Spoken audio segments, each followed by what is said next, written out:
A recent video released by the chief of the Arakan Rohingya Salvation Army, Ataullah, has sent ripples through the Rohingya community.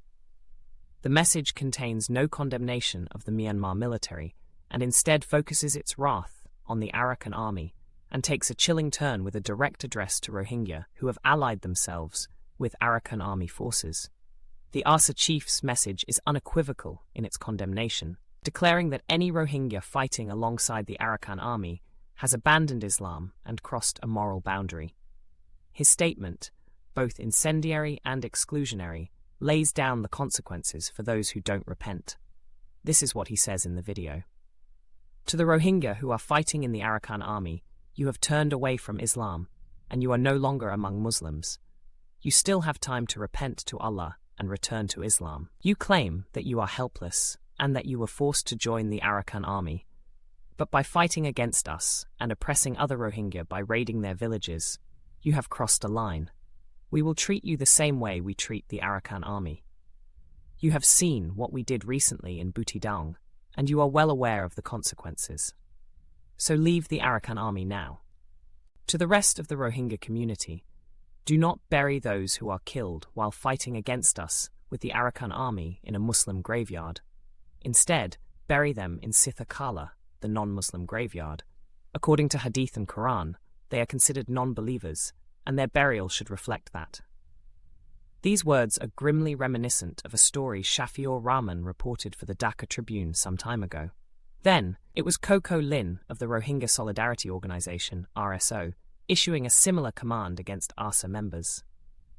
In that recording, which circulated among Rohingya camps in Ukiah, following the destruction of the 0-point camp, Koko Lin called on his followers to slaughter ARSA members and deny them the traditional Muslim funeral rites. The message was brutal and visceral. He ordered them to kill them like the way you kill mosquitoes, kill them like the way you kill insects, and instructed his followers to drag them from the shelters and kill them by stabbing them. The RSO chief's chilling pronouncement extended to the final rites. They don't deserve funeral prayers. They should not be given a funeral shroud. There is a bitter irony to this escalation of threats and the moral justification both ARSA and RSO have leaned upon to demonize their own community members. It wasn't so long ago that ARSA and the Arakan army managed to coexist in an uneasy yet pragmatic alliance. In 2020, Shafiur Rahman spoke with Hashim, a senior ARSA commander, who confirmed that a tacit understanding existed between ARSA and AA. They each pursued their interests without interference from the other.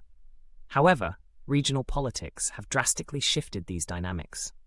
Bangladesh is no longer tolerant of ARSA's presence and now sees it as a liability and has moved decisively to curb its influence. Dhaka has also resurrected the RSO to act as a counterforce to ARSA, enlisting it for its own interests in the camps, while also supporting the allied Arakan Rohingya Army, ARA. For its part, the Arakan army has recalibrated its approach toward the Rohingya as well, leveraging these shifting alliances for strategic gain. Today, RSO, ARSA, and ARA forces have each aligned themselves with the Myanmar junta and have turned to forced recruitment of Rohingya fighters, leaving the community caught in an increasingly perilous crossfire. This shift has unleashed a wave of violence that is almost incomprehensible.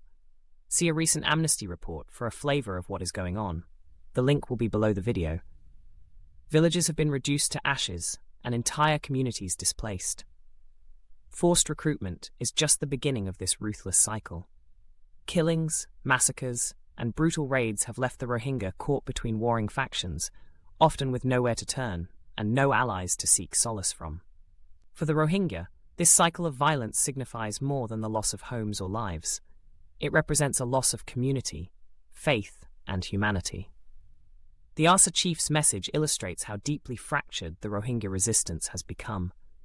His instructions to deny burial in Muslim graveyards to those killed in combat against his forces invoke religious doctrine to justify exclusion.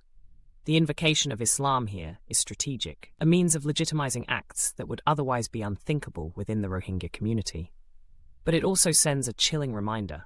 Alliances are no longer driven by ideology or shared grievances against the Myanmar junta, but by power plays and survival strategies. In this violent landscape, ordinary Rohingya, in the refugee camps and in Arakan, suffer the most, pressured by all sides, and left vulnerable by the infighting among the very groups once claiming to fight for their freedom.